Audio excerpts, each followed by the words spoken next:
Yo, what's up, beautiful people? Thank you so much again for stopping by to the Team Brian. If you're new to our channel, kindly smash that red subscribe button. Join our community, the Team Brian. We are growing and I really appreciate for that. We are our road to 10,000 subscribers. Thank you so much for our returnee subscribers, those who have been in this channel. Not forgetting Christine Tina. I really give you a shout out. Eddie Moores, Hezron, a lot of you guys, a lot of Malik Starling, kindly go and watch on his channel. The 5 in Qatar, kindly go and watch their channel. Yeah, a lot of guys are gonna give a shout out to Hilda. She's doing amazing work, you know, making friends. World best YouTubers, a lot with my friend there. Arunya's brother. I'm forgetting your name, I'm sorry for that. But I really appreciate, guys. Our community is growing. We are growing daily. We can feel the growth, guys. Thank you so much. So today I want to talk about a very interesting topic here today, the accommodation shock in Qatar. Yeah, let me just say this because I know a lot of people a lot of people get it shocking when they reach here and they find that things are totally different.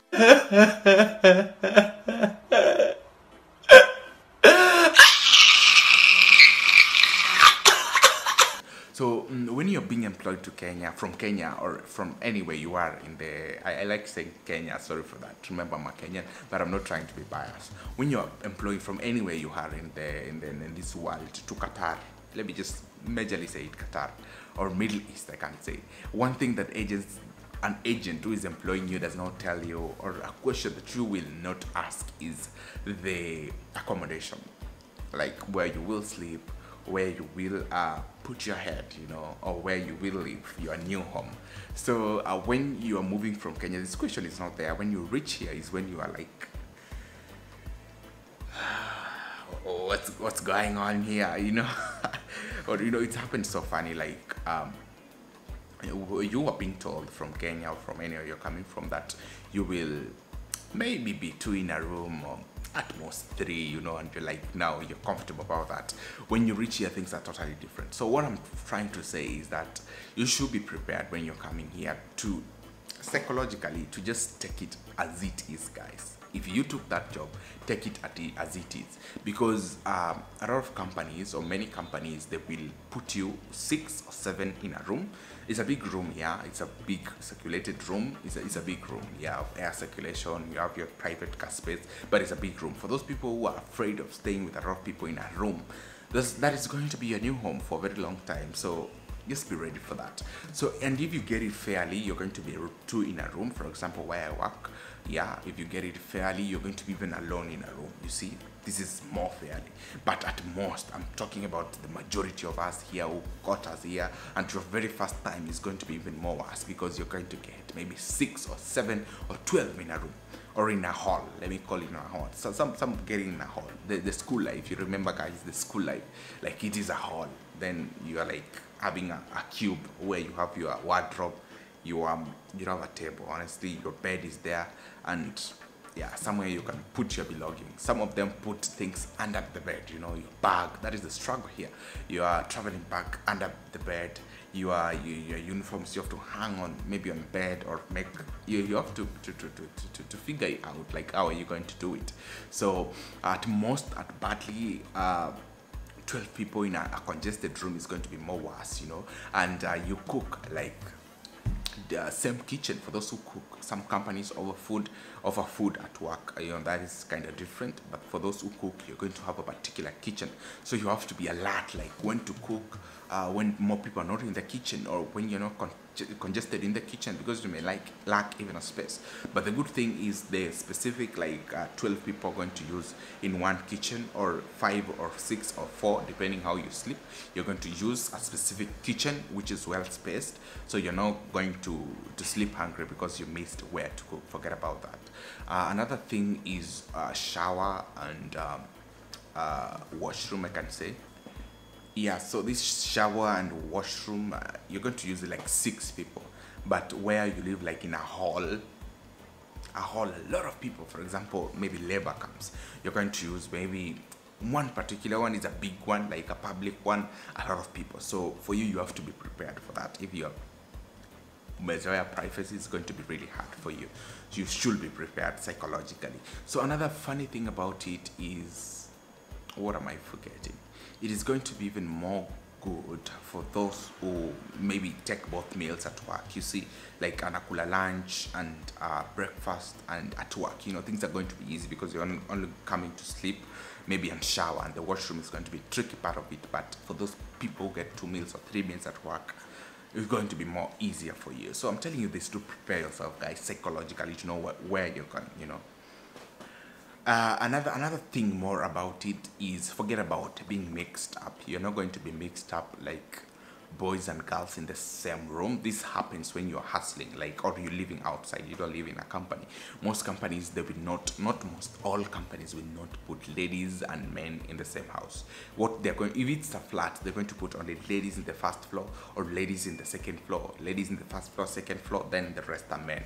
You can interact freely, you know, your colleagues. You're using the same bus, you're using the same elevator, you're using the same stairs. You can meet outside there, you can meet in the basement if you have a playing ground, you know, but you're not going to live in the same place unless you are a family, you know, unless she is your wife, you're married, and the company gives you a family house.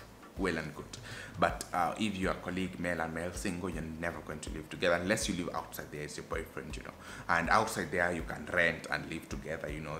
She's renting, you're renting. They're not going to care about that.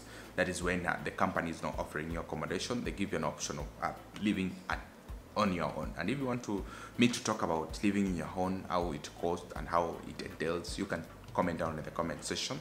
But today I want just to discuss about the accommodation shock. So another thing, the most companies have amazing accommodation. Our accommodation is amazing. You can check it. Most people live really good. They have a swimming pool, they have gyms, they have playgrounds, you know. Some live in villas, you know. You live like a rich man's son or daughter, you know.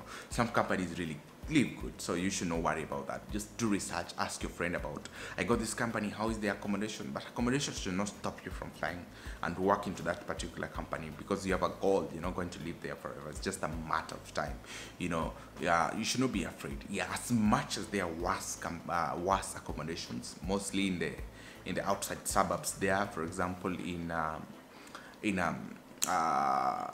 industrial area, you know, and name suggests the kind of accommodation you're going to get there. But some of us, for example, live in Mansura, in Najma, in Ilhal, in Bin Mahamud, those areas where you get really people live in apartments, beautiful ones, and it's good. I cannot say it's bad, honestly. Yeah, as much as they may be bad, very few, but most companies try to make sure that the staff are living well and the staff are having a quality life, you know, so that they can even be comfortable to work. And another thing, you should not be afraid of any sickness, because most companies do pest control almost every month. Like our companies, every month they have to do pest control. So you should not be afraid of sickness of pets, nini. Of course, kuna chawa, chawa mani. The small things. I'm forgetting the name and I know them, and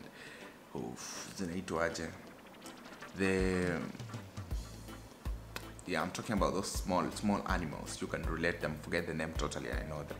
So some places have them. Of course, Qatar is so hot, they exist, but the pest control is there. So small companies, almost every company is a requirement, actually, I think, by the government, if I'm not sure. Yeah, they're told to do the pest control. So you should not be afraid of sickness. The companies offers insurance for you, medical insurance, so it's not expensive to treat yourself, and the level of cleanness also is good. So you should not be afraid for some funny diseases that comes through dust or dirty. No, honestly, no. So yeah. Another thing, you should not be afraid of the hot, you know, like Qatar is hot. How am I going to live in an accommodation? They have ACs and they're being serviced almost every time, so you should not worry about that. Like you're not going to live in hot. Yeah. So that is it, guys. You should prepare yourself as you're flying out. You should know these things. Thank you so much again for stopping by to the Team Brian. If you have any question, kindly let me know. Subscribe to our channel, like, comment. Don't forget to share, and see you in our next video. Thank you, guys.